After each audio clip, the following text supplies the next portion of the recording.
Welcome to the deep dive. Today, we're cranking up the volume. Oh, yeah. Yeah, diving into the new album, Wake Up the Wicked, by the German power metal titans, Powerwolf. Powerwolf. And yeah, this deep dive is definitely for you, our listener. You sent in some thoughts, some sources, curious about this one, wondering if it, lives up to the hype, especially after Call of the Wild back in 2021, which was huge for them. It really was. So our mission today basically is to unpack this thing. What makes it tick? The sound, the lyrics, what are people saying about it? Exactly. And you sent over some great stuff. We've got a review that kind of goes track by track, very detailed. And then another piece that's more personal, like an emotional reaction to it. Yeah, it captures the feel of it. Okay, so let's jump right in. What's the sort of initial vibe, the overall impression of Wake Up the Wicked? Well, okay, first impressions from one source anyway were like overwhelmingly positive. Oh, really? Yeah. Calling it a worthy successor to Call of the Wild, even used the phrase absurdly memorable symphonic bombast. Wow, okay, symphonic bombast. I like that. Right. Big orchestral sounds mixed in, super dramatic. And what's interesting is the reviewer kind of admits they were skeptical at first. Doubted they could do it again. Exactly. Didn't think Powerwolf could pull off 2 albums this strong back to back. So the fact that they felt proven wrong, well, that says a lot about its impact right away. That is a strong start. And it sounds like it doesn't mess around. The source mentioned no fat on the record, starting with that opener, Bless 'em with the Blade. Yeah, lean and mean from the get-go. What makes it feel lean? Is it just the tempo or? Well, the reviewer points to this formula Powerwolf uses really effectively, like all through the album. Okay. It's these rapid-fire verses really quick. Gotcha. And then they just explode into these huge operatic choruses. And Attila Dorn's voice obviously just powers through it all. Right, that signature Powerwolf sound. Totally. It's this push and pull makes those choruses feel even bigger, It's classic power metal, but they've really nailed their version of it. Absolutely. And, it seems like that consistency is actually a comfort for some people. That personal piece you sent talks about this. Mentioning the exquisite rhythmic meter, that mid to fast tempo, the 44-time signature. Yeah, the driving beat. Energetic guitars, the drums, even standard tuning. It's described as creating this, sound map that's surprisingly relaxing. Relaxing. Okay. Yeah. Like rewatching childhood movies.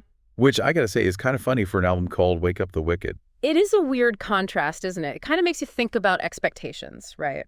Like, the source compares it to titles like Pet Sematary or John Carpenter's Village of the Damned. You hear those, you expect something sinister. Right, pure dread. But here, despite the title, the music itself, maybe that standard tuning, giving it a brighter metal sound. Yeah. It feels familiar, comfortable. Interesting. Which kind of leads us nicely into the lyrics and themes. Let's dig into that. The review mentions Kyrie Clitorm, says it's peak Powerwolf. That title alone. Yeah. Okay, what's going on there? Right. So it's described as an ode to the power of pleasure and the female form. Standard stuff, maybe? Maybe. But here's the Powerwolf twist. The language used is apparently much too pious for the subject material. Ah, okay.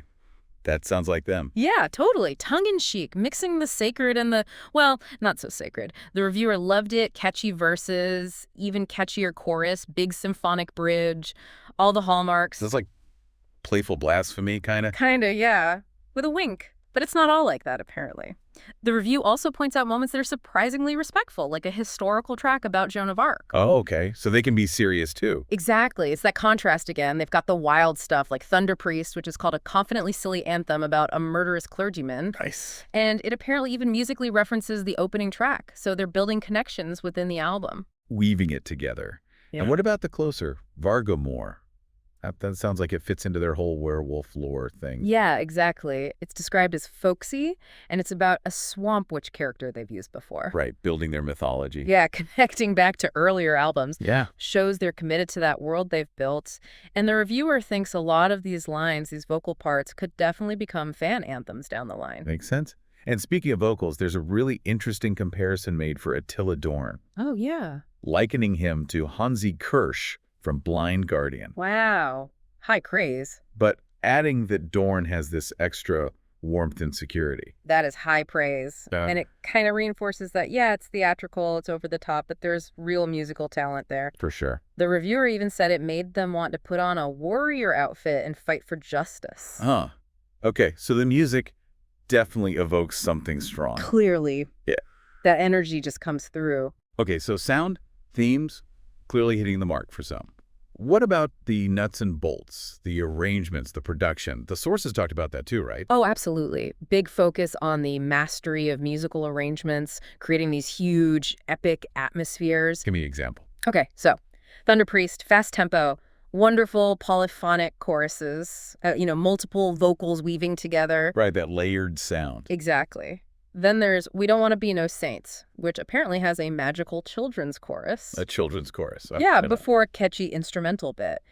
And Vargamore, the closer, is described as epic nostalgic. Makes you picture cloudy skies, feeling exhausted after battle, but still strong. Wow, that's specific. Just from the music. Seems like it. Like how the guitars and drums lock in on Thunder Priest for that urgency, or how those different vocal lines add complexity. It sounds really well put together. And someone must be responsible for making it sound that good in the studio. Oh, yeah. Huge praise for Juice Van Den Broek. The producer. Producer, orchestration, mixing the whole package. One source literally calls him the GOAT. Whoa. Credited with getting that epic, dramatic-sounding quality. And, I mean, look who else he's worked with.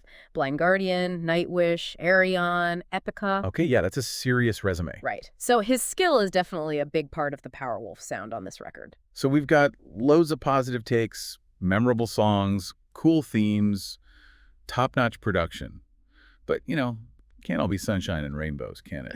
What about the other side? Any criticisms? Yeah, definitely need to cover that. It's not universal praise. Your source mentions negative reviews, too. Some people are calling it generic. Generic. Ouch. Or even too commercial. And a big point seems to be that it lacks, how did they put it? The thunderous riffs, speed, and explosive moments may be found on earlier stuff like Call of the Wild. Ah, the classic they've changed argument. Pretty much. That tension, right? Yeah. Fans wanting that original fire, but also wanting, something. It feels like this album hits that nerve for some people. So a feeling maybe they're playing it a bit safe. Relying on the formula. That's part of it. And there's this accusation that the songs feel like designed for festivals. Ah, built to be stadium anthems. Yeah, like perfect for any metal festival in Europe with Powerwolf as headliners. The implication being maybe that focus compromises the creativity, the authenticity. Okay. So the summary from those critics seems to be, this album feels a bit less metal for them, maybe pointing to predictable song structures, familiar melodies, not enough risks. That's significant criticism, especially for a metal band. It really does hit that balance issue, doesn't it? Staying true versus evolving or reaching more people. Exactly. And it shows how different fans value different things. Is it the raw power, or is it the big, catchy theatrical side? Where does the reviewer who sent the personal reflection land on all this? They acknowledge the criticism, but... They definitely acknowledge it, but their personal take is way different. They call Wake Up the Wicked an incredible album. Okay. Full of simple nuances that actually bring them peace. Even recommends it as a great starting point for new listeners. East from Powerwolf. Yeah. And they added a really personal note that the album helps relax their autistic brain. Wow. So for this person, whatever the criticisms are, the positives, that personal connection just completely outweigh them. It's powerful. It really shows how subjective music is. Critical consensus is one thing, but individual connection is another entirely. Absolutely. It's a great reminder. Okay, so wrapping up this deep dive on Wake Up the Wicked. What's the bottom line? It seems like Powerwolf delivered an album that's very... Powerwolf. Pretty much, yeah. It sticks to their signature sound, those big melodies, the theatrical stuff fans love. But it's also stirred the pot a bit. For sure. Some are celebrating that consistency. Others feel it's maybe too consistent, too calculated, not as raw as past work. So hopefully everyone listening now has a better handle on the music, the lyrics, and kind of the different arguments around it. Yeah, we hope this gave you the insights you were looking for, whether you're a longtime fan or just Powerwolf curious. We covered a lot of ground. We did. So here's something to maybe mull over. Thinking about this whole debate, sticking to your sound versus changing things up, maybe for broader appeal. What do you value most when a band you've followed for ages puts out something new? Ooh, good question. Is it that comfort of familiarity? Yeah. Or is it more exciting when they push the boat out, try something different, even if it doesn't quite land perfectly? Yeah, what's more crucial, comfort or innovation? Yeah. Definitely something to think about. Indeed. Thanks for joining us on this deep dive.